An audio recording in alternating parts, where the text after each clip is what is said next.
15, 16, 17, 18, 19. Sınıfta neçe оқушы жоқ? Жақсы, алып жатыр, иә? Жақсы, рахмет. Кім жоқ, қазір сабақтың соңында староста маған мәлімет берсін. Жақсы, әркім өзіне тиесілі цифрды жаттап алды ғой? Иә. Жақсы.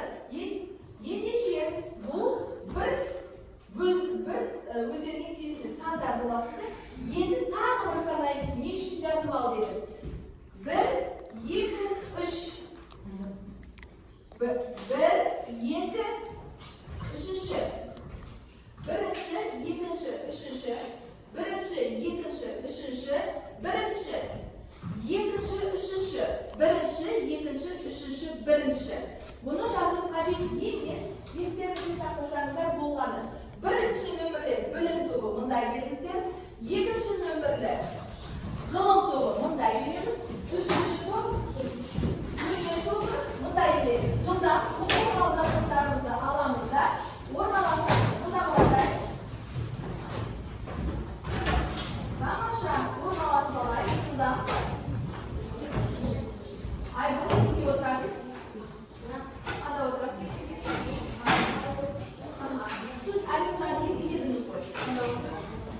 Масыр, онда едіңіз. Мына орындық бар. Жылдамдатайық. Жақсы. Жақсы. Болды ғой. Экранға сіз теріс қарап отырсыз, сондықтан мұнда отырамыз. Әлия жерде отырсыз. Ұнайдыға сіздерге сіз теріс қарап отырсыз. Тұрыңыз. Тұрыңыз. Мұнда отырыңыз.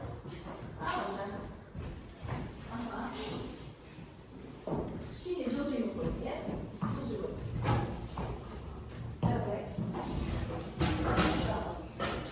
Жақсы, басыңызды көтеріңіз. Бәрі экранға назар салып отырайық.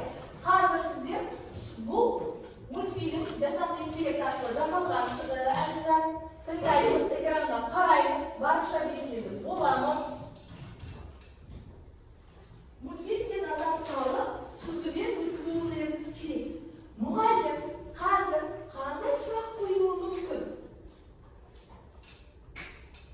Экранның жарық тарағанмен адам бойы қараңғы.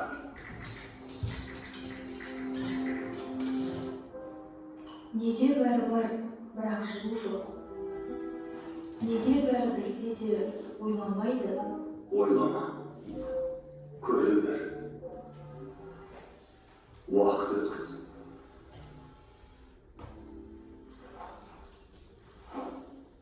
Оқыған адам қараңғылықтың көбінде көп болады. Түбінде гаджет көргендерді кітап оқығандар басқаратындары сөзсіз. Телефон құрал. Алақыл уақыт. Тамаша, кімнің ойында қандай тірек сөздер қалды? Не жайлы айтылды әйтпесе? Телефон тірек сөз. Ақыл. Ойлануға уақыт жоқ. Ойлануға уақыт жоқ. Кітап. Ойлану. Уақыт. Тамаша. Көп рахмет. Ендеше мына бір сұрақтарға жауап берсеңіздер. Неліктен мультфильмде кітап оқитын оқушы соңында гаджетке тәуелді балаларды басқаратынын айтты? Орныңыздан тұрайық. Телефон көргендерді кітап оқығандар басқарады деді төрде. Неге? Себебі телефонға тәуелді болып ешнәрсе білген алдында оқитындар күн сияқты ашып, білім алып, одан асып түседі. Жақсы, көп рахмет. Тағы да. Гаджетқа тиесілі балалар кітап оқымай ой өрісі дамымай қалады. Кітап оқыған балалар әрқашанда болашақта барлық ой өрісі дамып дами береді. Тамаша, жақсы. Айтсыздар. Телефон көретін балалардың денсаулығы нашарлайды, ал кітап оқитын балалар денсаулығы қандай жақсы пайда әкелуге болатынын біледі. Жақсы. Телефон ол өмірге зиян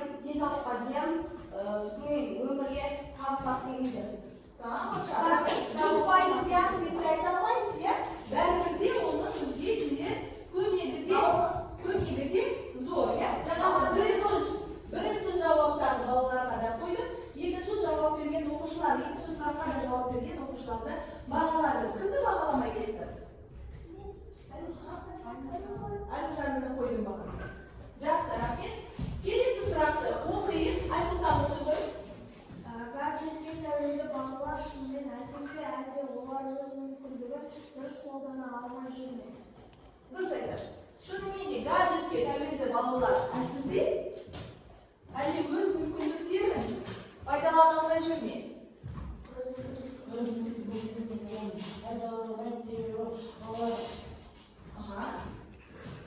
Себебі олар нәрсеге қызығып жақсы. Мадина? Гаджетке тәуелді балалар олар өз мүмкіндігін қолдана алмайды. Себебі телефонға қатты қызығып кетеді да басқаларына Жақсы, Ramazan. гаджет көрген балалар өз мүмкіндігін өз қолдана алмайды. Себебі гаджеттардың өздерінен де әртүрлі кітап немесе оқиғаларды көруге болады. Я барынша мүмкіндігін жақсылап та қолдануға болатын еді. Келбет оқи ғой. Егер барлық балалар гаджетпен өссе, кітаппен оқымаса, оған қандай болады? Ал қоғам не болады? Қоғам ақылсыз, әлсіз болатын еді. Жақсы, айнымтарда кешкен өзім жауап бер, қоғам қандай болады? Барлығы телефонда отырса, ешкім кітап оқымаса, білім берілмесе. Жаңа қараңғы болады деді ғой, егер адам кітап оқыса, адам өсіп. Жарыққа айналады, келісемін. Тағы да ой қосамын деушілер бар ма? Мадина? Егер бүкіл гаджеттер кіріп кетсе, әлем әлсіз болады, және дұрыстап жарық болады. Жақсы, рахмет, дұрыстап жарық болмайды дегенде, ешқандай өзгеріс, даму болмайды, әлі жанымды ғой. Сабақ тақырыбы не туралы болуы мүмкін? Гаджетке тәуелді бала соны. Жақсы, бір пікір тағы да Әлімжаннан бастап. Гаджеттерге қатты қызық болуы мүмкін. Ал әдебиет сабағы ретінде қарастырып, әрине, шәкірт ойы алтынай жауап берді. Плюс. Жақсы. Ойларына рахмет, барынша ашық жауап бердіңіздер. Бүгінгі біздің тақырыбымыз Сұлтанмахмұт Торайұлы шәкірт ойы, білімсіздің күні қара. Бүгінгі сабақтың мақсаты біз шығармадан буындар көлемді үзінділерді мәнерлеп оқу. Сонымен қатар шығармадағы автор бейнесін анықтаймыз. Бүгінгі тақырыпты жазып қойыңдар дәптерге. Сұлтанмахмұт Торайұлы шәкірт ойы. Сұлтанмахмұт Торайұлы шәкірт ойы. Қатесіз жазамыз, әдемі жазамыз, мұқият боламыз, топта бір-бірімізді тыңдаймыз, бір-біріміздің пікірімізге барынша құрметпен қараймыз. Сұлтанмахмұт Торайұлы шәкірт ойы. Жаздың ғой, иә? Жаздың.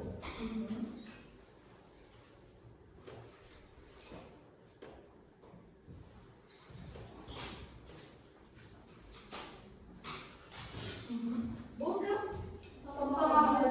Жақсы, өткен сабақта Сұлтанмахмұт Торайұлы жайлы өткен болатынбыз. Ендеше экранға назар салып, тыңдайық. Сұлтанмахмұт не деді? Сұлтанмахмұт Торайұлы шәкірт ойы. Қараңғы қазақ көгіне өрмелеп шығып, күн болам, қараңғылықтың көгіне. Күн болмағанда күн болам, мұздаған елдің жүрегін жылытуға мен кірермін. Еңбек бейнет тарауы, рахатқа сақылар, қыздырып күннің қарауы, надандық теңізі тартылар. Орны озайып көгерер, қызығын жайлап ел көрер. Тұрмыс тағдыр бірде, бұл мақсаттан бұрылмас, қаһарман Рүстем әлиде, бұранды жолда тұра алмас. Салған жардың күлісі алдандырмас бірісі. Көп рахмет. Ендеше дәл осы шығарманы өзіміз оқиық. Нұрсұлтан мәнерлеп оқимыз.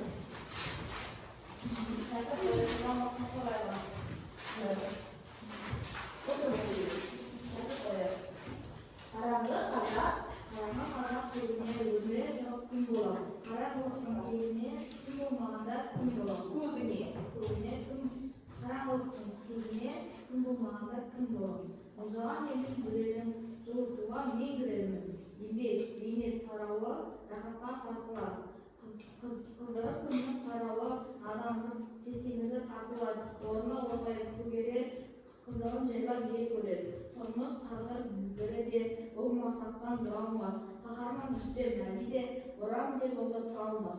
Сыланған жардың күресі алдандырмас бірісі. Тамаша.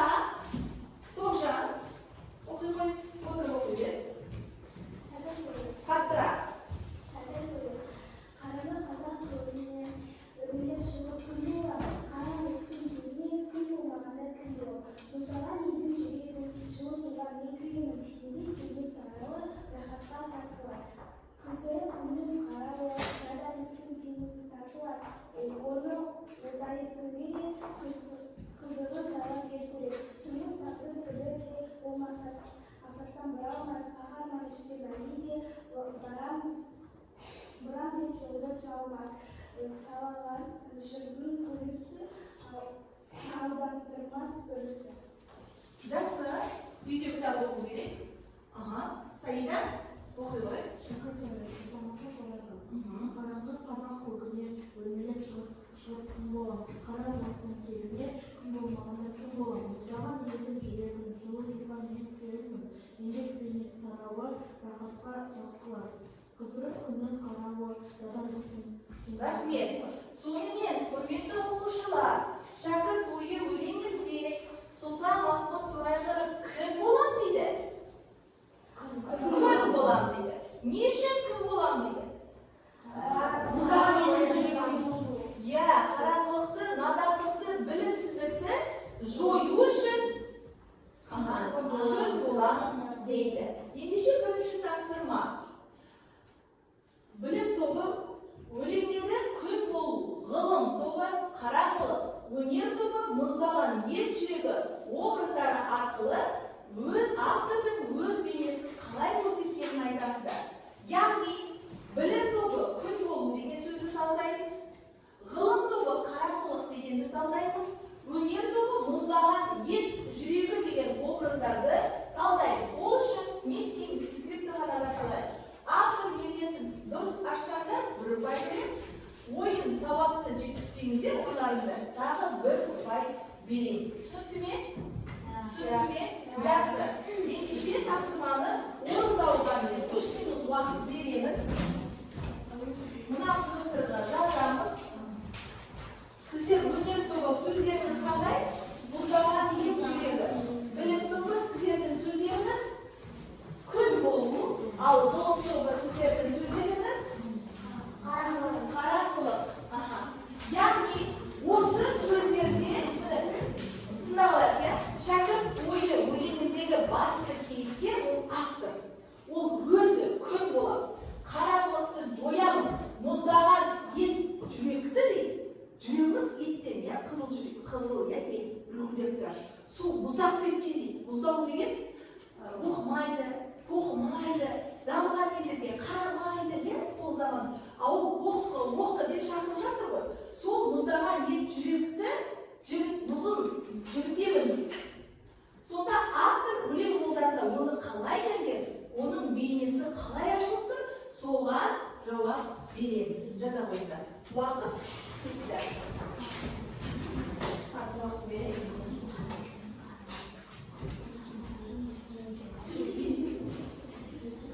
Бәріміз шұғылар. Топта бір бала қатыспай қалса, ұпайлары шектеледі.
qo'shiqqa dayqalib o'tiraylik. Әрқайсымыз bir so'z qo'shib qolaylik.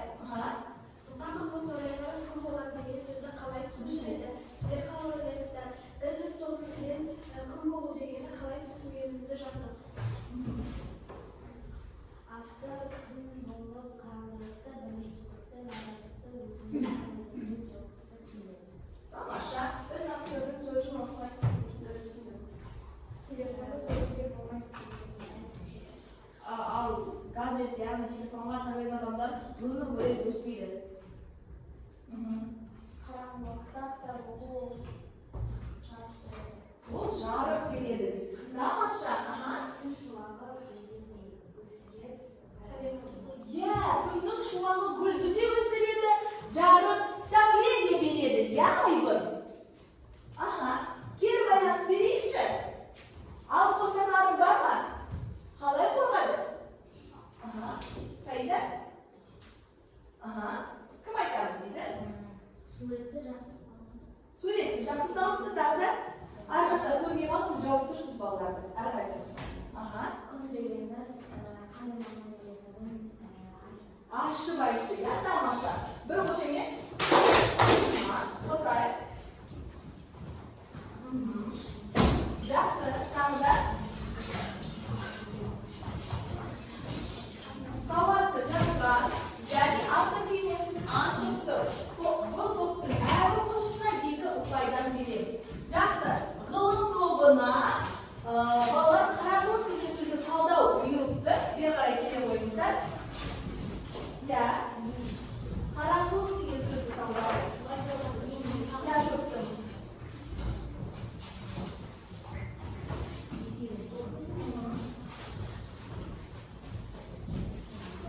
Ал, тұра қалыңыздар. Қазір бағалап патшалықты тақырыпты ашқандықтарын айту керексіздер. Bir adam емес бірнеше адам соса да болады ғой. Sultan Mahmud To'rayev қараңғылық туралы айтқан. Сіздер ойлап қойыңыздаршы, сіздер осындай қараңғы болсаңыздар, не істер едіңіздер? Ақын қараңғы болғысы келмейді. Ақын болса қараңғы, сіздер ойлап көрдіңіздер ме? Осы сіз қараңғы түнеге кірсеңіз, сәулені көрсеңіз, сәуле жаққа қарай барасыз. Әрине, бір қараңғы жерге түнеге түссек, біз сәуле көрсек, сәуле жаққа қарай барасыз. Иә. Сол сәуле өзін іздеп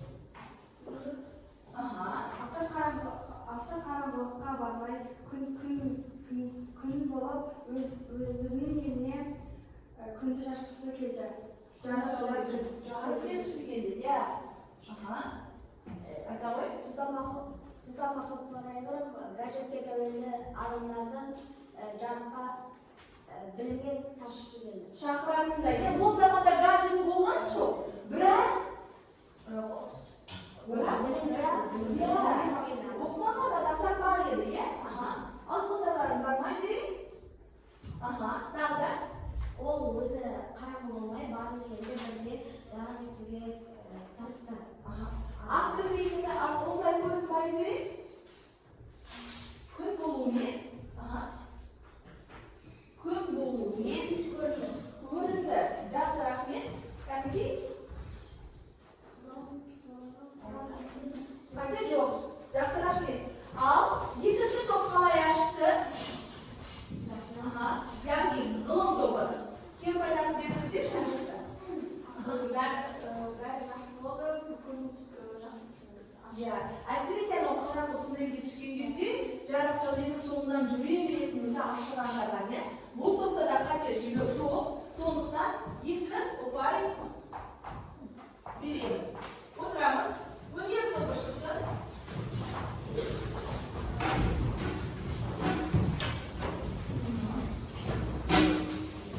Жақсы. Айтамыз.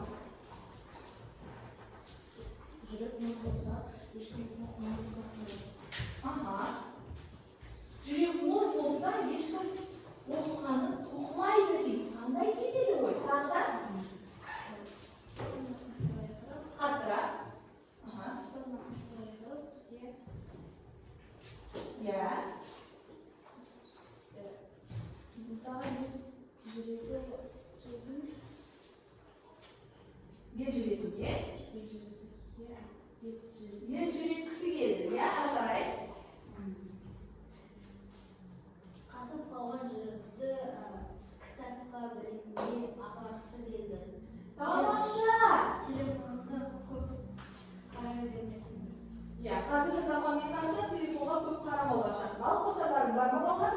Ularning juda muz bo'libdi, hech kim o'qimaydi және де Sulton Mahmud tomosha o'qigisi keldi. Tomosha qo'sasizlarmi? O'y fikr bildirasizmi, Mansur? Qarining qozoqning ko'ngli kufr bo'laydi deb turgan kim merasi o'zi? Sulton Mahmud. To'g'ri. Yaxshi, rahmat. O'tirib o'yinda kuyi qachon? Mayli. Orfografiya kursdan durust hech qanday tartib ko'rmaysiz. Alqasirmani baholaychi. O'rndan qiyin bo'ldimi? Shunday javob berasiz. Sen o'ylab Senden çok başka. aha, yaxshi. Sizlarning posterlaringiz qayda? Tomosha. Yaxshi. 3-blok 17 o'rinda har o'quvchisini 7 o'qiydi. Qo'yaman.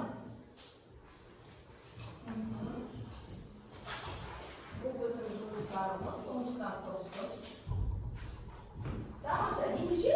Mahalla kuni bo'yi vaqtlar shaxsiy bizga barlig'i 9 sinfda necha o'quvchi?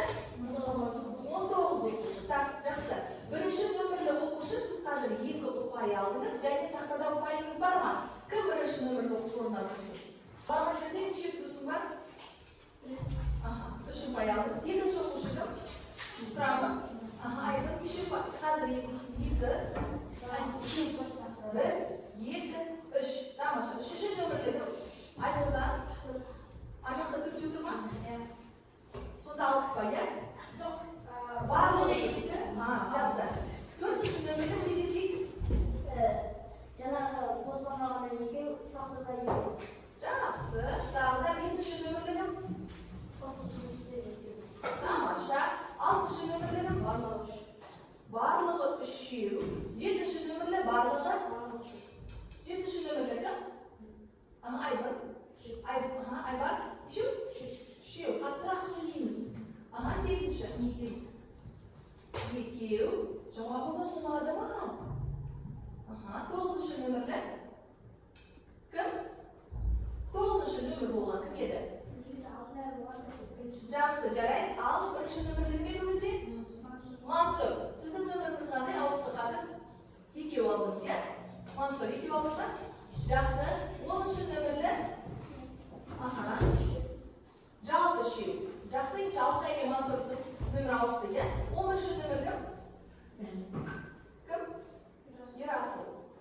Taxtalar. Aha.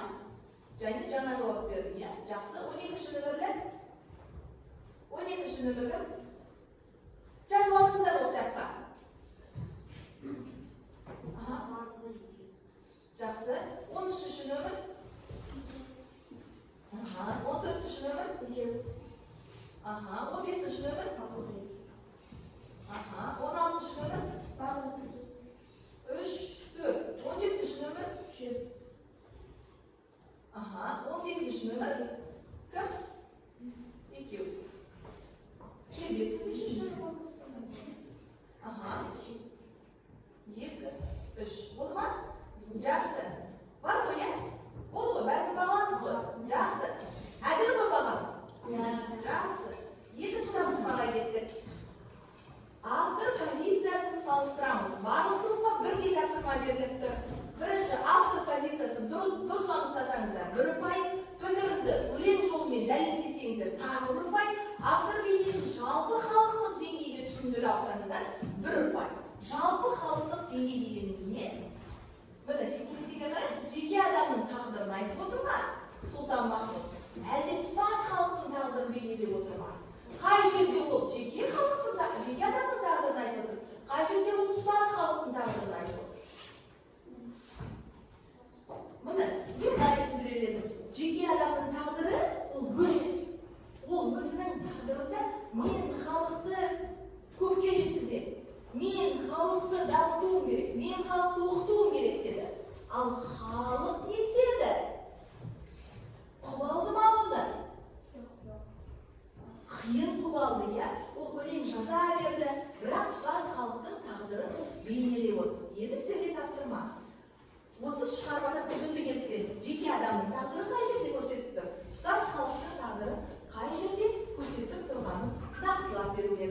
Tushundi qo'y.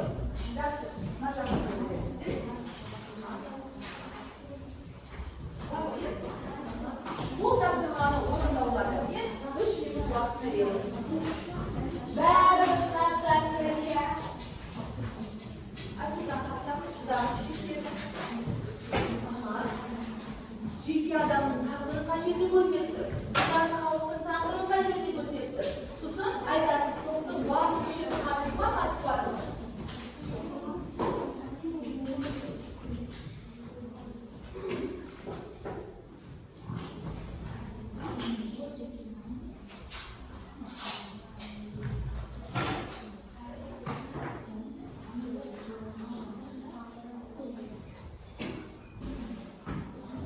Vaqtni tekshirib olaylik.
abstrakten jika kalian kabar.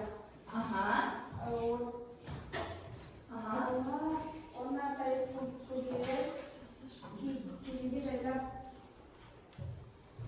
oturar. O halkın sözü. Tamamşa getirgensizler üçüncü yakın dünya topu. Жеке адамның тағдыры, өлімді шығып күн болған, күн болмағанда күн болады. Tamamşa. Aha. Dürüst aytasiz, tutas xalqni muzlagan yuk deb aytdi, ya. Tamamşa o'tiraylik. Qilin to'g'nada shu payt, ya'ni bu yer to'g'nada shu payt beramiz. Maqola bu tegis ishi. Birinchi nomerli o'qishlar bizga Altnay 3 payga 7 3 7 nomerlarni o'rnidan tushirdik. Ayvon 1 7 3 qo'rg'ova chiqdimiz, ya. Aha, 3 nomerlar yaxshi. 4 nomerli yaxshi bariqdan ham bo'lgan. Bosib yuring.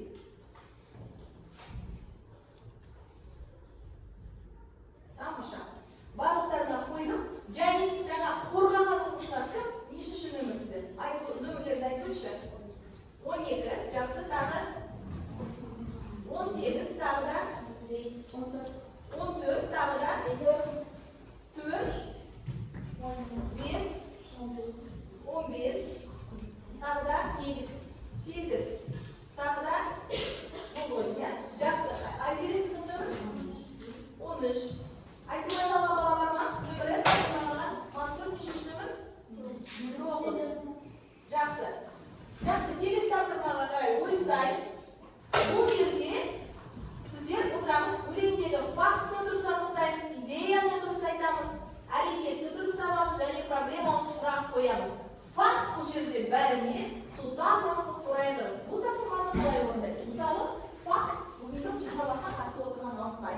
Altnay ne istedi? Bugungi sabaqda ideyasi sabaqni durust tushunib.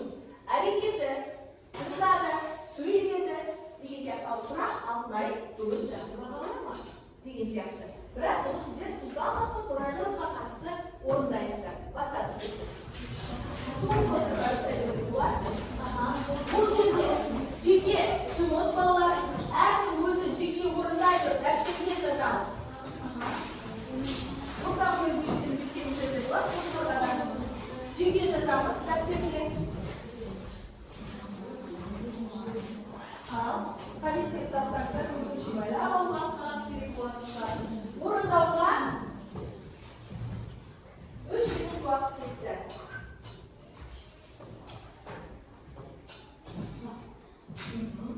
Ideya, harakat, surat. Shartnomalar bizga faqat Sulton Mahmud To'rayevlar. Sulton Mahmud To'rayevlarning ideyasi, Sulton Mahmud To'rayevlarning harakati, ya'ni bo'lgan surat. Dars taqsimi 4 va 5 aniqlanadi.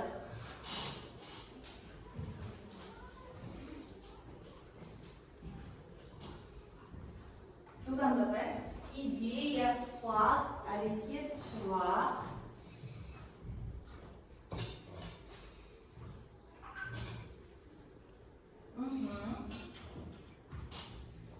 Savatni yozamiz. Kestasiz bayroq bog'lanadi. Aha.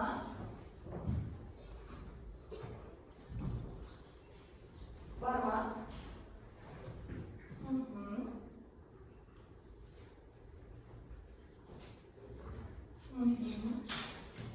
Bizga 23 sekund vaqt qoldi. Har kim jeki o'rindaydi.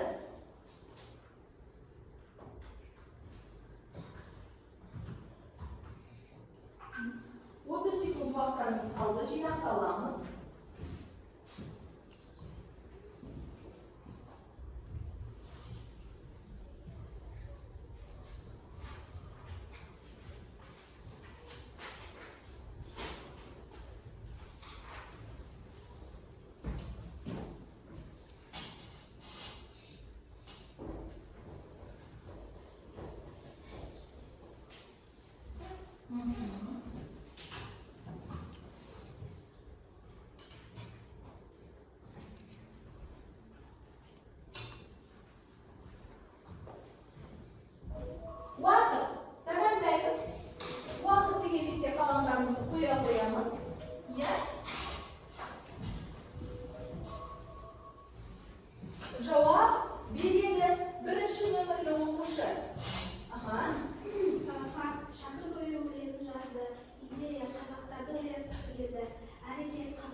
men to'rtovini de javob berdi, biroq o'yatgisi keldi degan stildan qat'iy.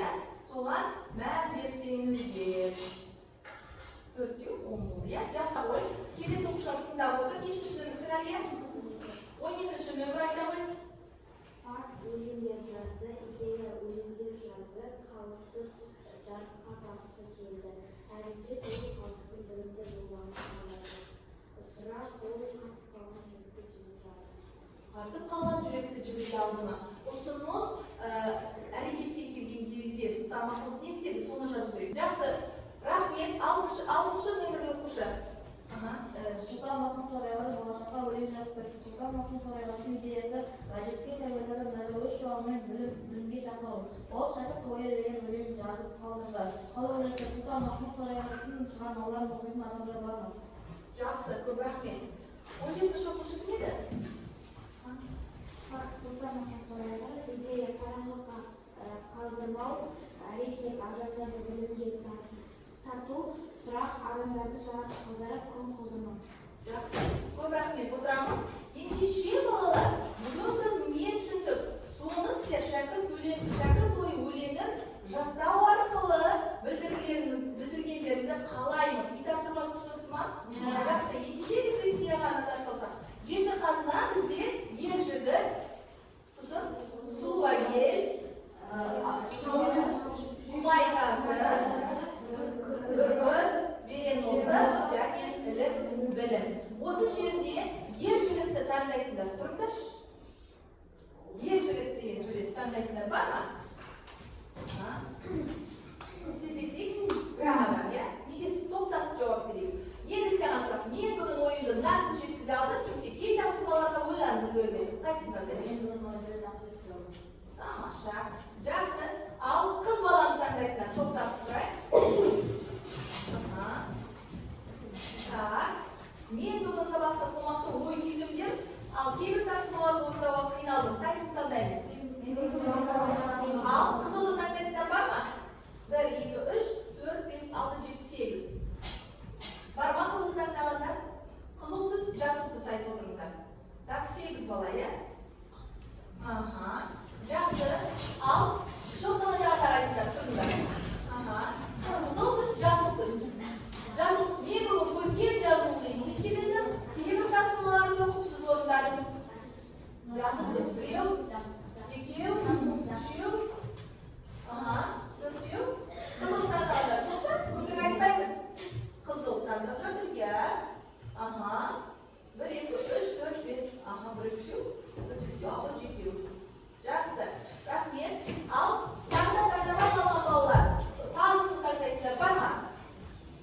Әлімжан, қайсы? Мен тапсырмаларды тез әрі дұрыс орындадым. Бүгін баяу жұмыс істедім. Әрине. Келесі. Таңда бар ма балалар? Барлығы таңдалды ма? Кім тұрған жоқ? Құрамыр күтті таңдайтындар бар ма? Айбын. Мен сабақта алға ұмтылып, қиын сұрақтарға жауап бердім. Кейде жаулаулы таңдып, тапсырмалар соңына дейін орындамадым. Мен сабақта Жақсы түсия. Жақсы рахмет. Тағы да шаңқалмай қалған оқушылар бар ма? Берен оқушты таңдайтындар. Барлығы таңдады ма? Ал білімді таңдайтындар жоқ. Жақсы балалар, мен өзім қарап шығамын. Сонымен дәптерге бүгінгі сабақтың түйінін жазып алыңыздар. Sultan Mahmut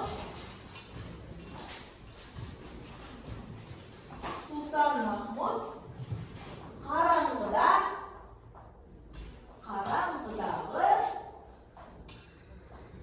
кім? Қараңғыдағы күн.